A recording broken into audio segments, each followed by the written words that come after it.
예수님께 뿌리 내린 인생 변화의 시작 해서 오늘 21번째입니다.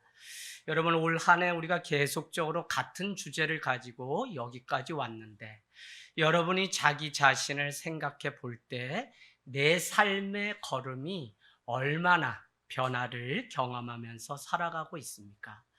분명한 것은 진리가 우리 가운데 있다면 그 특징은 내가 어느 곳에 있든지 하나님이 주시는 자유함을 가지고 살아갑니다. 여러분, 우리가 말하는 상처라고 하는 것은 자기 안에 갇혀서 자유라고 하는 것을 빼앗긴 채 살아가는 것입니다. 나름대로 우리 인간은 자기에게 유리한 해석을 하면서 살아가는 존재입니다. 누가 뭐라고 해도 다 그렇게 살아가지만 믿는 우리는 그 해석의 기준이 오직 말씀이어야 하고, 회복을 경험하는 사람들은 말씀으로 자기 삶을 해석하기 때문에 누가 보아도 그 상처를 씻을 수 없는데 자유를 누리며 살아가는 모습들을 볼 수 있습니다. 바로 그 자유를 누리게 될 때 우리는 진정으로 삶의 작은 변화가 일어나기 시작하는 것입니다.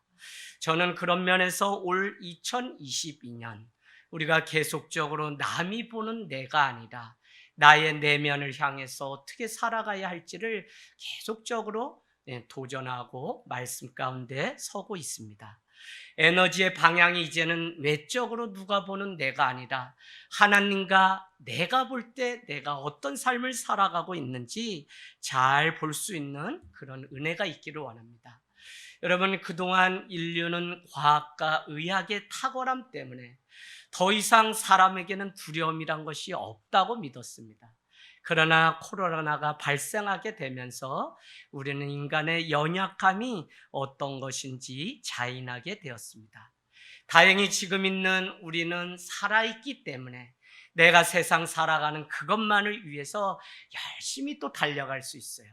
그러나 여러분, 잠시 발걸음을 멈춰서서 스스로 속이는 자기 기만과 위선에서 벗어나서 이제는 나의 내면 가운데 계시는 그 하나님을 잘 세워드리는, 왜냐하면 우리의 내면이, 우리의 마음이 우리에게 또 영혼의 저장고가 있는데 그것이 우리의 내면 마음이라고 했고, 하나님은 다른 곳에 계시지 않고 우리의 내면 가운데, 그래서 천국이 여기 있다 저기 있다, 하나님이 여기 있다 저기 있다가 아니라 바로 너희 속에 있다고 하는 이 말씀을 잘 기억하면서 이제라도 돌아와서 더 이상 자기 기만과 위선에 빠지지 말고 우리가 믿음 가운데 바로 서기를 원합니다.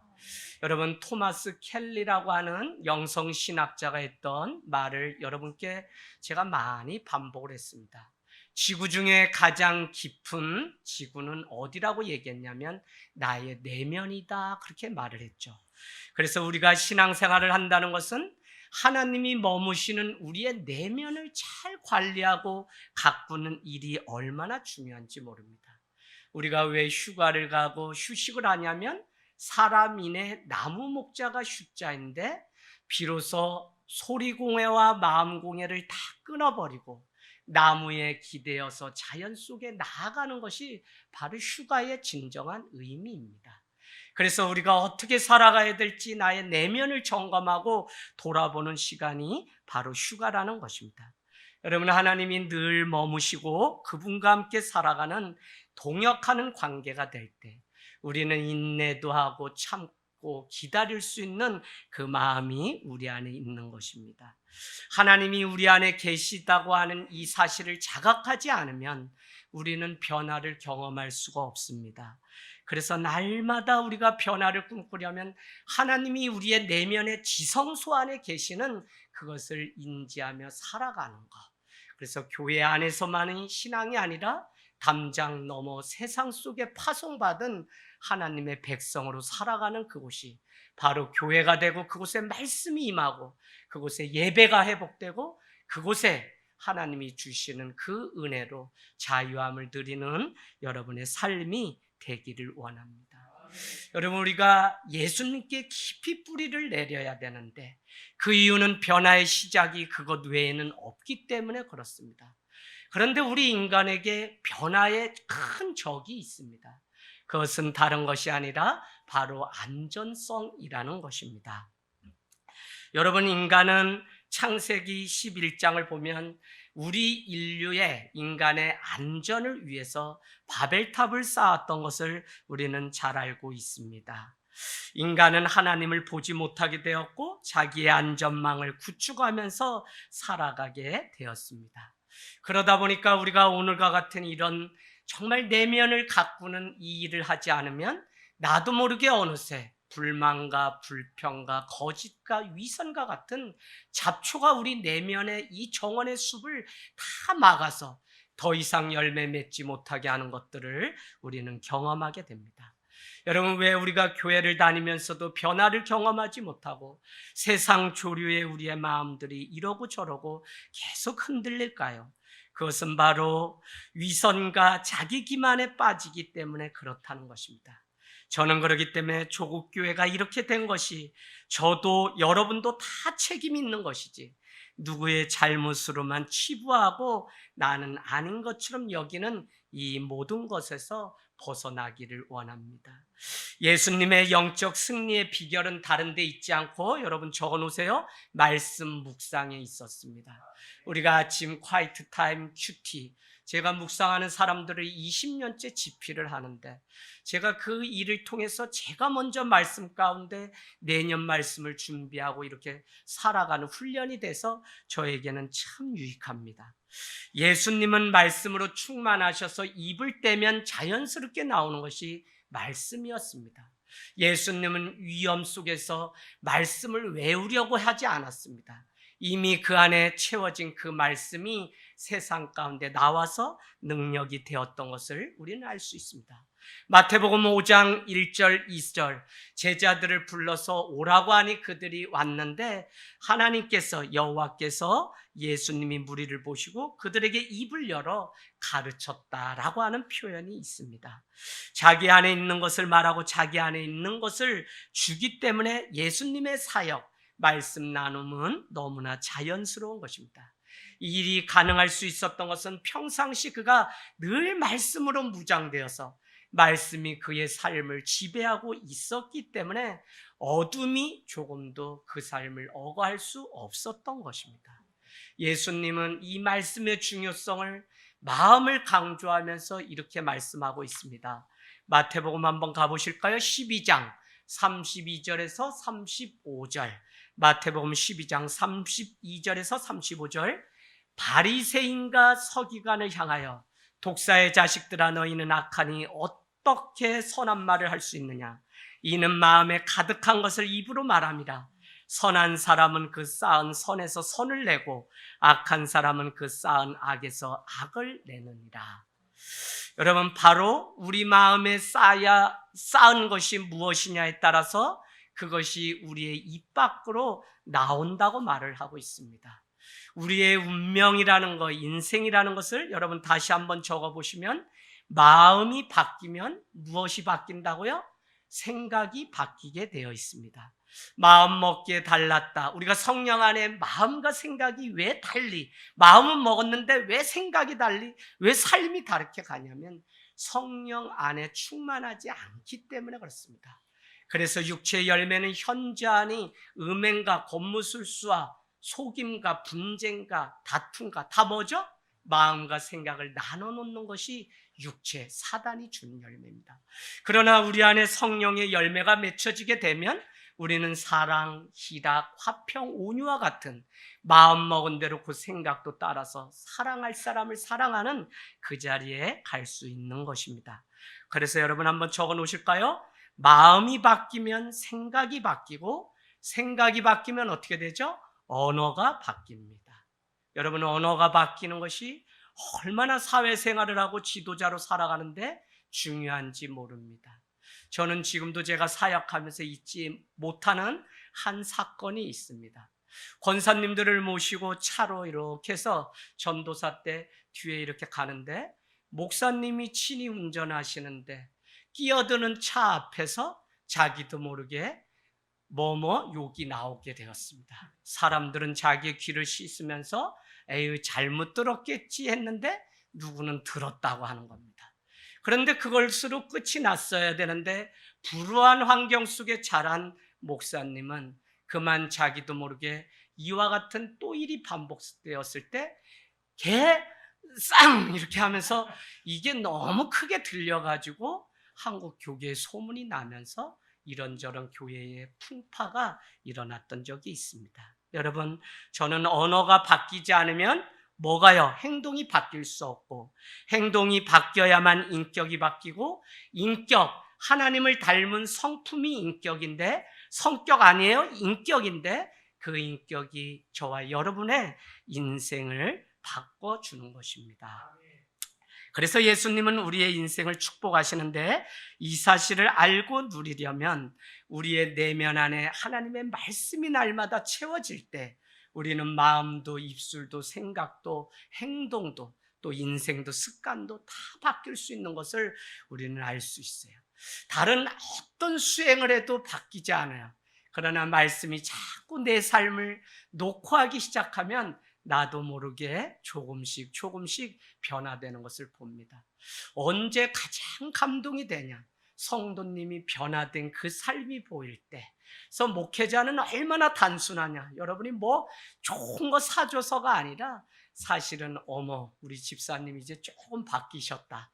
믿음 가운데 세워지셨구나 할 때 세상을 얻은 것처럼 그렇게 기쁩니다. 여러분 말씀 가운데 살아가는 이 일, 말씀을 아는 것과 말씀을 사용하는 것은 현저하게 다릅니다. 이것을 잘 아셔야 돼요. 말씀을 아는 것과 말씀을 사용하는 것, 말씀을 아는 것만으로는 능력이 발휘되지 않습니다. 우리가 말씀을 암송하고 저도 내비게이터 선교 출신인데 그 과정을 대학 4년 동안 보통 6천 구절의 암송 구절, 물론 그것 때문에 잘 지금도 목회하는데 도움은 되지만 절대 복종을 해야 되기 때문에 얼마나 어려웠는지 모릅니다. 여러분 이 말씀을 암송해서 내가 말씀을 아는 것, 그러나 이것은 능력이 되지 않습니다. 그 말씀을 적절하게 사용할 수 있어야 되는데 예수님은 사단의 시험이 있을 때 예수님은 말씀을 찾으신 것이 아니라 이미 자기 마음 안에 저장되어 있던 말씀으로 물리쳤습니다. 사람이 떡으로만 살 것이 아니라 여호와의 말씀으로 사느니라. 40일 시험 가운데 말씀이 그 안에 있었기 때문에 시험에 들지 않았던 예수님의 삶을 볼 수 있습니다. 여러분 그때 바로 그 말씀이 성령의 검이 되어서 세상에 군림하거나 따라가는 것이 아니라 세상에 물들지 않는 능력이 바로 말씀이 되는 것입니다. 말씀이 능력이 되기 위해서는 우리 안에 묵상의 과정을 날마다 거쳐야 되고 쓰인 말씀 자체가 능력이 되는 것이 아니라는 얘기를 드리는 거예요. 왜요? 사단도 말씀으로 우리에게 응수한 것을 보면 이 말씀 아는 것이 어디에 적재적소 사용되느냐, 그 권세한 능력을 사용할 때 그것이 능력이 되는 것입니다. 그래서 우리는 지혜도 있어야 되고 믿음도 있어야 되는데 그 말씀의 내용을 알고 말하는 그 차원에 머물면 안 되고 말씀의 권세를 사용하는 사람이 돼야 됩니다. 여러분 요한일서 우리 가볼까요? 요한일서 2장 말씀 15절 17절, 요한일서 1장 5절 6절 쭉 보면 이런 말씀이 있습니다. 내가 너희에게 이것을 쓰면 예수 그리스도와 너희가 사귀게 하려고 이 말씀을 쓴다. 예수님을 왜 우리에게 말씀을 주시고 친히 오셨냐? 사귐입니다. 그래서 여러분 신앙의 기본은 우리가 무슨 의무를 먼저 해서 교회를 부흥시키고 일을 많이 해서 좋은 믿음 인정받는 그것 이전에 이미 주신 그 은혜를 잘 헤아리고 그 은혜 속에 주님과 사귐이 먼저 회복돼야 돼요. 이 동양인이나 한국적인 신앙의 모습은 뭘 자꾸 내가 열심을 내야지만 뭘 축복을 받는 건데 아니요, 이미 하나님은 축복하셨고 그것을 우리가 누리고 감사할 때 하나님은 그곳에 자유도 주시고 더 많은 것을 우리에게 맡겨주십니다. 그래서 사귐의 주님, 그 다음에 뭐라고 쭉 얘기하냐면 너희가 빛 가운데 있다고 하면서 1장 6절 7절일 거예요. 어둠 가운데 거하면 너희는 스스로 속이는 자다. 여러분 내가 빛 가운데 살아갑니다. 난 이제 주님의 자녀입니다 라고 얘기하고는 자기가 어둠 가운데 거하면 자기는 위선과 자기 기만 가운데 빠져서 살아가는 거예요. 왜 그래요? 말씀이 정말 빛으로 자기 가운데 있지 않으니까 교회 생활은 오래 했지만 말씀을 사용하는 권세가 그 안에 없기 때문에 여러분, 교회 안에 얼마나 어둠의 영이 더 많이 우리를 지배하는지 모릅니다. 그러면서 쭉 보면 2장으로 거하면서 이런 말씀이 있습니다. 너희가 말씀 안에 거한다고 하면서 형제를 사랑한다고 하면서 형제를 미워하며 또 뭐라고 얘기하냐? 스스로 속이는 자라는 것입니다. 여러분, 내가 형제를 사랑한다 그러면 사랑해야 되는데 말은 그렇게 하는데 내가 미워한다면 그것은 스스로를 속이는 것이다. 여러분, 이것을 알지 못하면 우리의 믿음이 바리새인과 서기관보다 나을 수가 없어요. 서기관과 바리새인도 말씀을 무수히 많이 알고 열심을 냈던 사람입니다. 그러나 자유와 생명을 얻지 못한 자들이죠. 왜 그래요? 그들은 날마다 위선 가운데 자기를 속이면서 그냥 그렇게 살아갔기 때문에 그렇습니다. 그러고는 요한 1서 2장 15절 17절로 가면 이런 말씀 있죠. 이 세상이나 세상에 있는 것들을 어떻게 해요? 사랑하지 말라. 누구든지 세상을 사랑하면 아버지의 사랑이 그 안에 있지 아니하니 이는 세상에 있는 모든 것이 육체의 정욕, 안목의 정욕, 이생의 자랑이니 다 아버지께로부터 온 것이 아니라 세상으로부터 온 것이니라. 이 세상도 그 정욕도 지나가되 뭐만 영원하다는 거예요? 오직 하나님의 뜻만 영원하다는 것입니다. 하나님의 뜻이 영원한데, 말씀이 영원한데 우리는 자꾸 뭐예요? 그 위에 보니까 육신의 정욕, 안목의 정욕, 이생의 자랑에 빠져서 하나님 앞에 그것만 구하면서 살아가고 있는 것입니다. 근데 쭉 22절로 가보세요. 제가 충격적인 말씀을 드리려고 하고 여러분이 정말 바로 서 있지 않으면 누가 이단인지를 가르쳐 드리려고 합니다. 2장 22절 너희가 아버지를 믿는다고 하면서 예수 그리스도를 부인하면 뭐라고 돼 있어요? 적 그리스도니라. 2장 22절. 여러분, 오늘날 교회는 염소와 양, 알곡과 가라지를 우리 안에서 심판해서 갈라낸다고. 왜요? 믿지 않는 사람은 당연히 그러는 거죠. 그렇기 때문에 말씀은 우리에게 하시는 말씀인데 너가 하나님의 말씀을 알고 말씀이신 예수 그리스도, 마가복음 1장 1절은 하나님의 아들 예수 그리스도는 복음의 시작이라고 했기 때문에 복음, 말씀은 다른 게 아니라 예수 그리스도인데 예수 그리스도를 아는 것이 요한복음 17장 3절에 보면 영생을 얻는 거예요. 그가 참 하나님이신 것을 아는 것이 영생인데 그분을 안다고 하면서 그분을 우리가 삶 가운데 부인하고 내가 나를 부인하고 예수를 쫓지 않는다면 다 뭐라고 되냐? 이단, 다른 말로 적그리스도라고 되어 있습니다. 여러분, 제가 이단들 다 많이 때려잡았잖아요. 오산이 지금 깨끗해지고 좋아진 거는 제가 일할 정도의 수고는 했어요.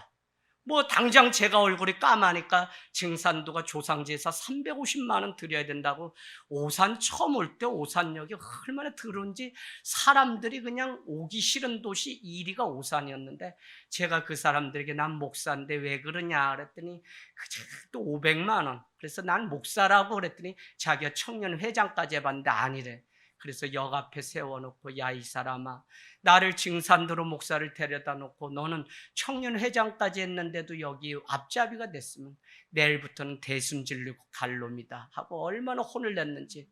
다음부터 가방 메고 짝으로 조이로서 가면 오지 마라. 그래서 그 다음에 새로운 팀이 왔는데 어이 하늘 땅 교회 소식 못 들었어요 그랬더니 또 없어지고. 그래서 거의 오산에 많이 없어졌어요. 뭐 예수 안고 뭐 신천지 많이 다. 여러분, 제가 왜 이 말씀 드리냐면 신천지를 만났는데 이것도 방송 심에 걸려서 내리라 한다. 자, 신천지를 만났는데 어떤 일이 있었냐면 형제가 자꾸 저를 하는데 제가 아니야 너네 곧 망해 이렇게 얘기했더니 이 친구가 왜 망하냐고 저한테 처음에는 막 그래서 너네는 말씀이 없기 때문에 그래 라고 했더니 우리 말씀이 있다는 거예요. 오히려 니네가 망할 거라고 우리를 막 얘기해요. 우리는 다 썩었다고 하지만 말씀을 지켜내는 교회 그루터기가 아직도 남아있기 때문에 개신교는 지금까지 이렇게 가는 거야. 그러나 너네는 망한다라고 했더니 우리가 말씀이 있다는 거예요. 너네는 말씀 있는 게 아니라 너희의 교리를 위해서 말씀을 이용하는 것이다 라고 설명을 정확하게 해줬더니 이 친구가 구해달라는 그 눈빛을 막 보내니까 몇 명이 탁 덮쳐서 데리고 가는 거예요. 그래서 너네 곧 10년 안에 망한다 이 얘기를 제가 맞아요 안 맞아요? 여러분 말씀이 없으면 우리 자신도 그러고 어떤 것도 다 망해요. 교회나 성도는 다른 것이 필요한 게 아니라 하나님의 말씀이 정말 나에게 참 생명의 양식이 되면 그 말씀 따라 살아가게 되면 우리 안에 그냥 조금씩 변화가 일어날 수밖에 없다는 것입니다. 내가 이제는 말씀을 읽는 차원이 아니라 말씀이 나를 읽게 하는 그 삶의 차원까지 가야 합니다. 여러분 이게 의미가 다른 건 이해하시는 거죠? 예, 내가 말씀을 읽는 게 아니라 말씀이 나를 읽도록 맡겨드려야 된다는 것입니다. 이것은 지식의 차원이나 구원받기 위해서 말씀을 그냥 도구로 삼는 정도가 아니라 정말 말씀이 내 삶에 와닿아서 누구도 해결할 수 없는 그 어둠과 그 상처와 그 아픔이 복음 가운데 자유함으로 바뀌는 그 일들이 있기를 원합니다.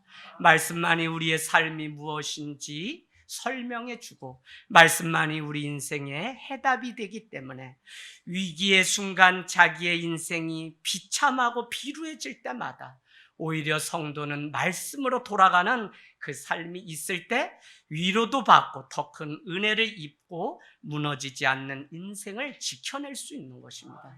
여러분 목회자로 살아가는 저 자신도 제 자신을 하나님께 다 드렸다고 하지만 어떨 때는 왜 이렇게 사나 하는 생각이 들까요? 안 들까요? 들어요. 왜 이것밖에 살지 못하나? 내가 고생을 사사 하나? 별별 생각. 어디 갔다 오면 그러냐면 휴가 때 고향 갔다 오면 내가 니네 교회 갔더니 교인들이 다 너 잘하나 못하나 얼마나 눈이 뚫어지라고 쳐다보는지 너가 시집살이 보통 하는 게 아니다. 아, 어머니 아니에요. 말씀 들으려고 그러는 거야. 아니다. 너 조금이라도 실수하면 나 아주 손 움직이는 대로 사람들이 탁 타는데 엄마가 뒤에서 보니 내가 시어머니한테 시집살이 한 것보다 네가 더 많이 하더라. 아들아 빨리 그냥 그만두고 내려와서 엄마랑 살면 안 되나? 그래서 아니라고 했더니 얼마나 또 조선팔도 욕을 복도 없는데 남편 복도 없고 시어머니 복도 없고 이제는 아들 복도 없다고 막 그러셨어요. 그래도 이제는 몇 년째 막내 아들 보내놓고 예수 믿으면서 조금씩 변화되는 그 모습. 여러분 이와 같은 일들이 일어나면 참 남을 위해서 살고 영혼을 살린다고 살아가는 이 일조차도 얼마나 남루하고 비루하게 느껴지는지 모른다니까요. 그래서 내 중심을 지키고 나는 하나님이 부르신 사람이야. 나는 하나님의 말씀으로만 움직일 거야 하고 다시 마음 잡기까지는 고향에 다녀오면 예전 같으면 전도사 때 한 달이 시간이 걸려요. 얼마나 억눌렸다가 왔는지. 영적인 싸움이 그렇게 믿음의 1세대는 심한 것입니다. 우리 중에도 믿음을 처음 믿어서 가정 안에 복음, 전도를 하려고 하는 분들이 있는데 어려워요. 그러나 여러분 그 비참함 속에서도 말씀을 채워놓으면 그 말씀이 위로가 되고 나아갈 길을 우리에게 주신다니까요. 코로나가 딱 오고 보니까 얼마나 이 원리를 알겠어요. 오히려 코로나가 왔을 때 걸렸던 사람들은 지금 자유예요. 근데 저한테 자꾸 아니라 그랬는데 걸리지 않았냐? 목사님 수도 없이 전 세계를 다니는데 걸리고서 안 걸렸다 그러죠? 뭐 많이 아니 저 진짜 안 걸렸어요. 믿어주세요 제발.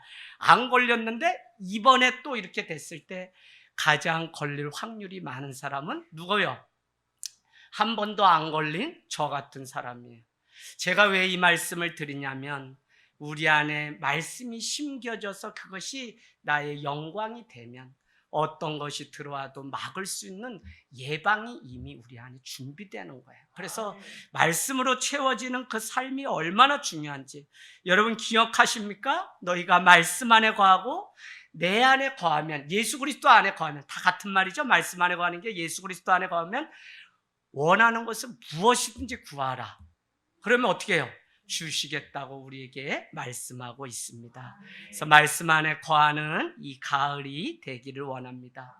하늘 땅 교회는 11월이면 2023년도가 벌써 시작됩니다. 1월 달을 앞당겨서 살자 해서 해마다 목회를 하면서 이미 내년을 달려가고 재직부터 다 임명하면서 그렇게 목회를 해왔습니다. 그래서 여러분 더울지 몰라도 벌써 제 마음에는 가을이 온 예감이 듭니다. 여러분 말씀 묵상을 할 때 우리는 깊이 있는 사람이 되고, 리차드 포스터 교수는 오늘날 필요한 사람은 재능이 있거나 지식이 많은 사람이 아니다. 누구라 그랬죠? 깊이가 있는 사람이 필요하다라고 했습니다. 깊이가 있다는 것은 생각이 있다는 것이죠. 깊이가 있다는 것이죠.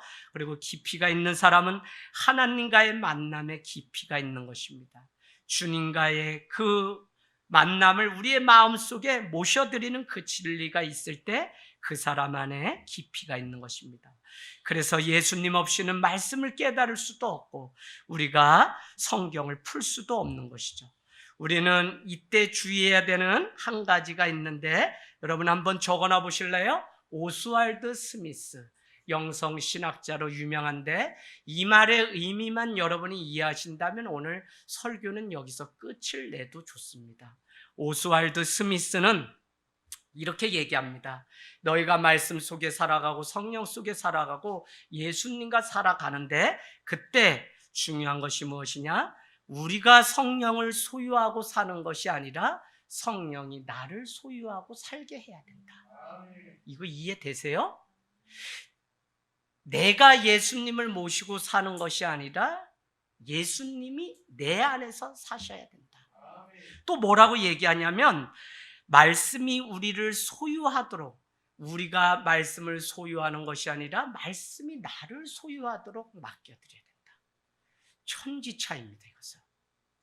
여러분, 우리가 처음에 신앙생활 할 때는 내가 말씀을 찾고 또 성령을 찾고 예수님을 따르려고 했다면, 신앙이 점점 깊어지면 어느 곳에 가든지 그분이 계시고 어느 곳에 가든지 성령님이 계시고 어느 곳에 가든지 예수님이 계시기 때문에 내 삶 자체가 예수님이고 성령님을 따라가는 그 삶이 돼야 된다고요. 그래서 무슨 교회 왔을 때만이 아니라 성령님이 내 안에 늘, 또 예수님이 내 안에 늘, 또 말씀이 내 안에 늘 있는 그 삶.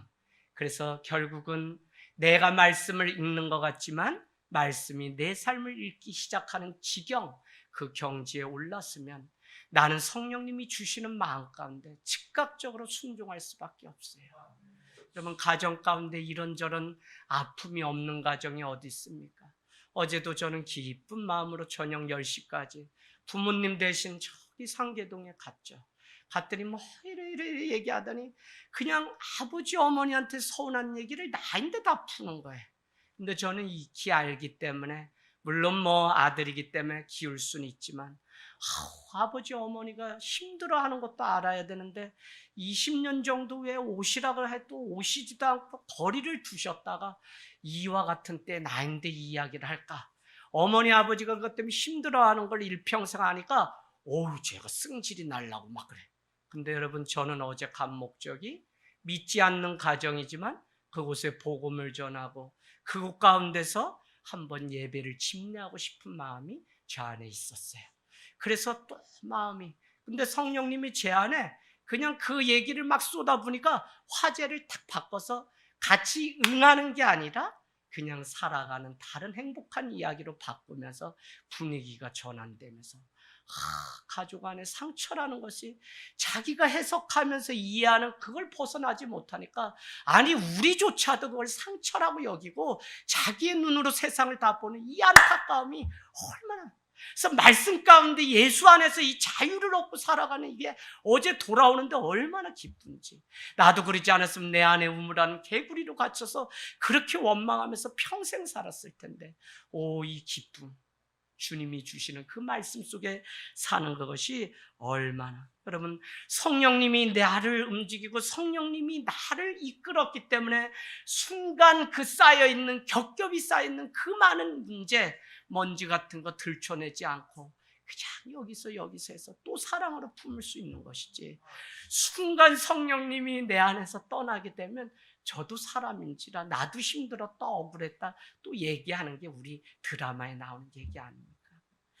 여러분, 하나님의 사람들은 한적한 곳에 나가서 자기 영혼의 조율을 위해서 이 가을에 말씀 묵상과 기도의 시간을 충분히 가져야 됩니다.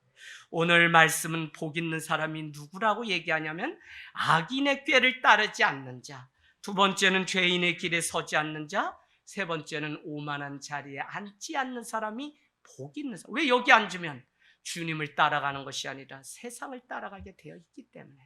여러분, 그런데 그 사람이 왜 승리할 수 있냐면 2절은 이렇게 말씀하죠. 오직 여호와의 율법을 즐거워하여 그의 율법을 주야로 묵상하는 자라는 것입니다. 그렇게 되면 그는 시냇가에 심은 나무가 철을 따라 열매를 맺으며 그 잎사귀가 마르지 아니함 같으니 그가 하는 모든 일이 다 형통하다. 예수님이 인류를 지으셨을 때 암흑과 흑암과 공허가 가득한 곳에 빛이 있으라고 말씀하셨기 때문에 빛이 들어오고 운행하셨어요.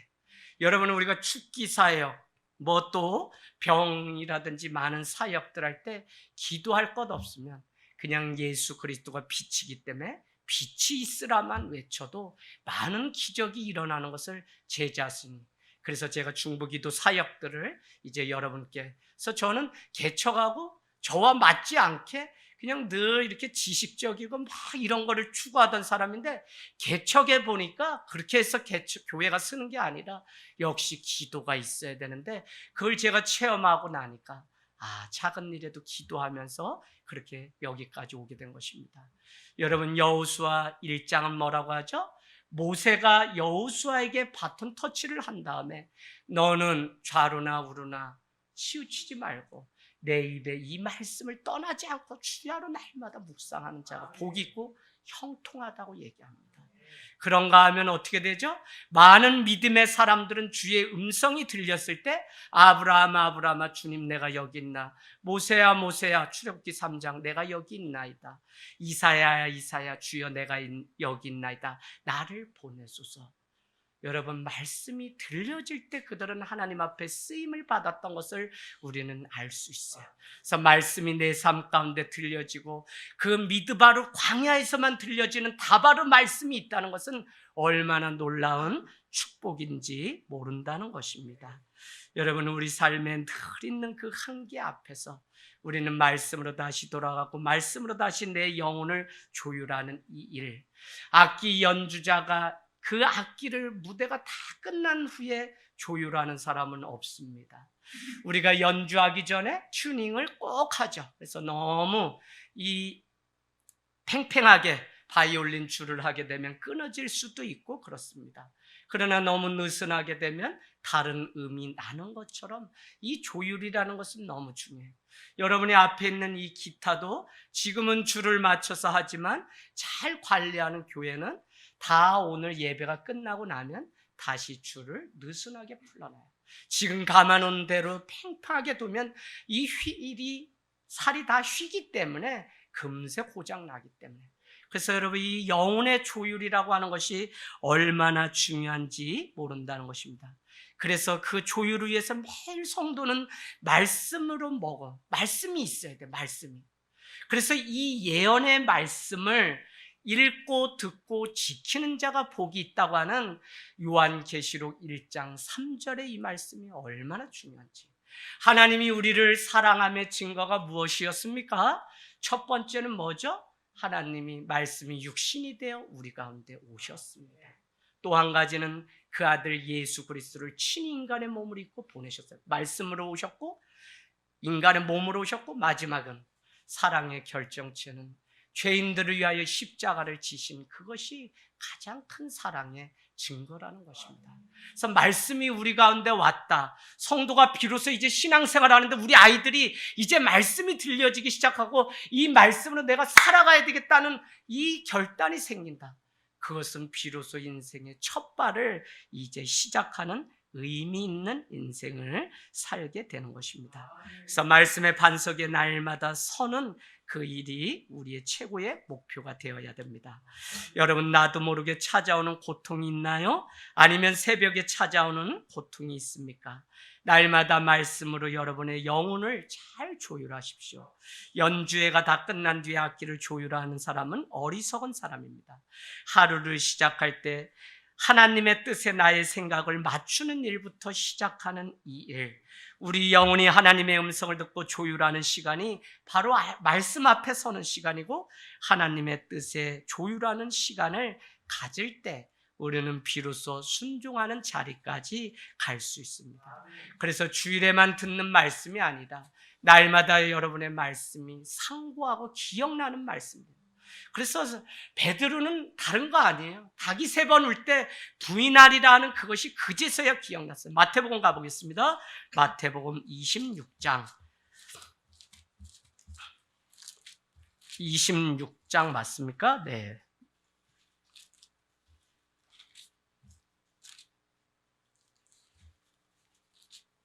네, 26장 75절. 마태복음 26장 75절.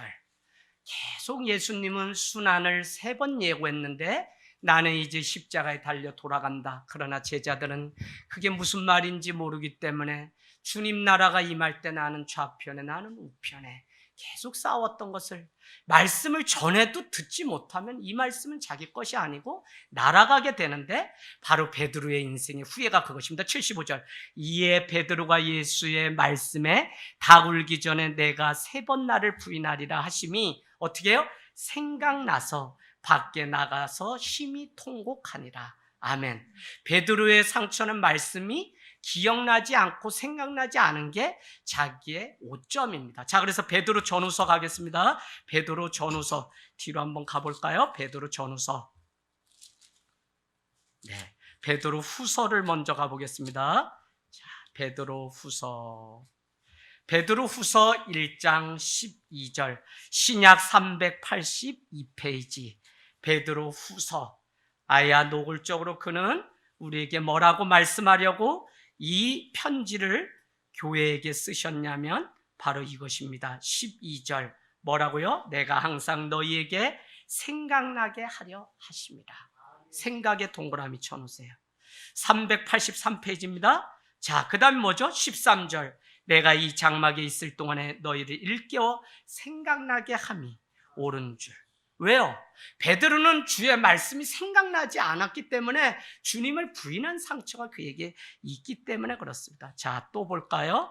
계속 이것 외에는 베드로는 우리에게 말 안 합니다. 15절 내가 힘써 너희로 하여금 내가 떠난 후에라도 어느 때나 이런 것을 생각나게 하려. 뭐가요? 주의 말씀이 생각나게. 자, 또 볼까요? 자, 쭉 어디 있을까요? 예. 쭉 뒤로 가면서 이와 같이 3장 1절로 가세요. 3장 1절 마지막으로 이렇게 맺습니다. 사랑하는 자들아 내가 이제 이 둘째 편지 베드로 후서를 너희에게 쓰노니 이 두 편지로 너희의 진실한 마음을 일깨워 생각나게 하여 2절 거룩한 선지자들 예언의 말씀 예언서 주 대신 구주께서 너희의 사도들에게 말씀하신 복음서 명하신 것을 어떻게 해요? 기억나게 하려고 이 편지를 썼다. 여러분 말씀을 듣고 우리가 오늘 이 예언의 말씀을 읽고 듣고 그러나 지키는 자가 복이 있다고 요한계시록이 하신 말씀은 그럼 지키려면 기억나고 생각나야지 지킬 수 있는데 오늘날 많은 사람들이 말씀은 그냥 그러니까 어떻게 돼요? 외치는 자는 많건만 생명수는 말랐다고 하는 찬송가가 괜한 말이 아니에요. 유튜브는 많지만 정말 뭐가 참 말씀인지 모른 채 우리는 그것에 여러분 그래서 참 말씀으로 산다고 하는 이것은 우리에게 지혜가 있어야 돼요. 분별할 수 있는 지혜가 있어야 됩니다. 성도는 왜냐하면 땅의 것으로 만족할 수 없고 하늘의 것으로 만족하는 사람인데 바로 기억나다 생각나다는 영어 NIV 버전으로 하면 remember입니다. 4.16 remember라고 하는 세월호 사건을 우리는 리멤버라고 돼 있어요. 리가 뭐죠? 다시. 멤버, 공동체의 일원. 다시 공동체의 지체가 되게 하는 힘은 뭐냐면 말씀이 기억나고 생각나게 하는 건 외에는 없어요. 마지막에는 제가 여러분을 삐삐 쳐서 예수님 오시니까 다 모이세요. 어느 세월에 오세요? 차도 막 좋지도 않은데 다들. 어느 세월에. 여러분 우리가 잘 말씀 가운데 생각나고 기억해서 그때가 이미 우리 가운데 왔음을 그래서 하루 삶을 소중하게 가볍게 살아내는 그 지혜가 우리에게 있기를 원합니다. 여러분 우리 인생 말씀 묵상을 통해 무엇을 얻기 위해서? 이제 말씀 끝입니다. 지혜입니다. 지혜. 여호와를 경외하는 것이 지혜의 근본이라고 얘기했습니다. 그래서 지혜서인 잠언서, 전도서를 지혜서라고 얘기하는데 하나님을 알지 못하던 자들에게 하나님으로 상정해 놓은 것이 위즈덤, 지혜입니다. 그래서 너희는 지혜를 얻으라, 지혜 앞에 순복하라, 지혜를 구하라. 다 예수 그리스도 하나님을 구하고 하나님께 나아가라는 것이 바로 지혜라는.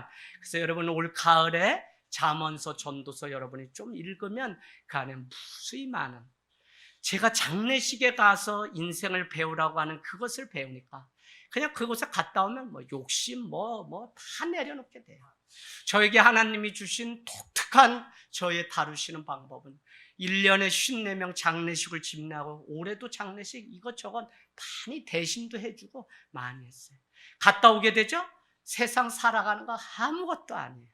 그냥 하나님이 주셔서 나는 오늘 살고 이 자리에 선 것이지, 아직도 너무 많은 욕심과 아직 가운데 붙들려 살아가는 제 자신이 얼마나 정말 아무것도 아닌지 몰라요. 그래서 여러분 전도서와 잠언서를 우리가 읽기를 원하는데, 여러분이 오늘 이 말씀을 듣고 내일부터 작정해서 성경 일독을 하든지 아니면 묵상하는 사람을 두 권이 있습니다. 여러분 드릴 테니까 가져가셔서, 또 주보에도 이렇게 그날 말씀이 소개되어 있습니다. 같은 말씀을 먹는 것이 공동체를 하나 되게 합니다. 유튜브에 많은 말씀이 있어요. 저도 듣기는 하지만 그것은 우리 공동체에게 주는 말씀은 아닙니다.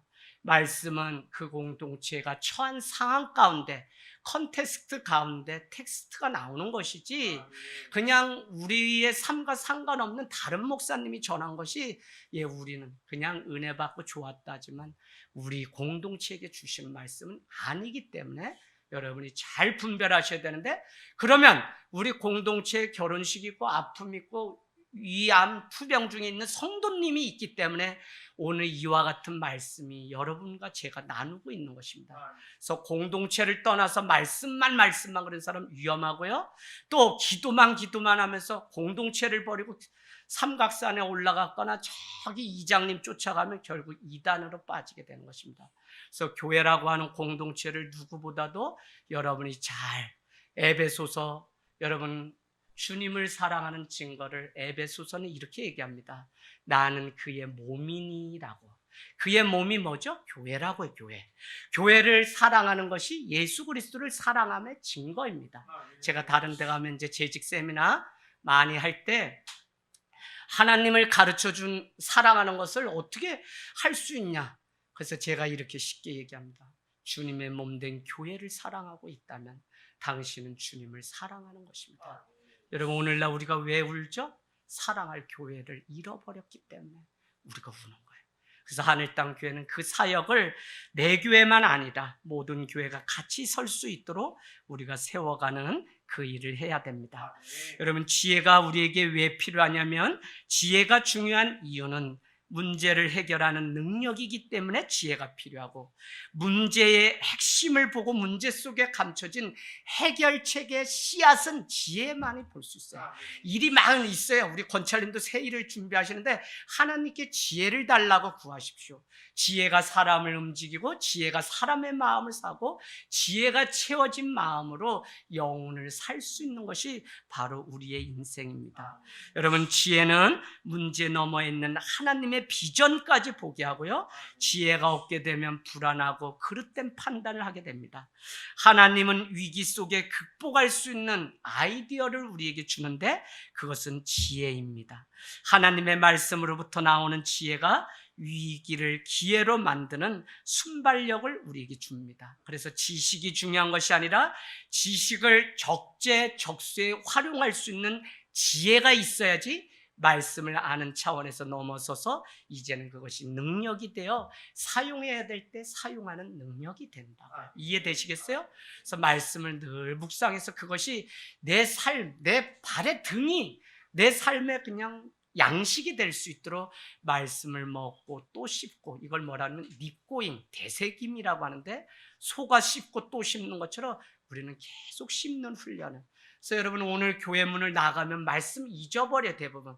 그러나 기억하고 간직하려고 노력을 해야 돼요.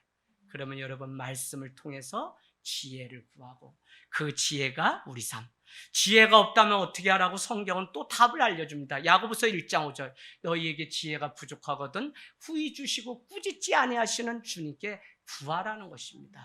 그러면 주님께서 지혜를 주신다고 말씀하고 시편 119편 99절 100절에는 다윗이 고백하기를 내가 주의 증거를 말씀을 묵상함으로 나의 명철함이 나의 모든 스승보다 승하며 더 나으며 주의 법도를 지킴으로 나의 명철함이 노인보다 더 승하다. 뭐죠?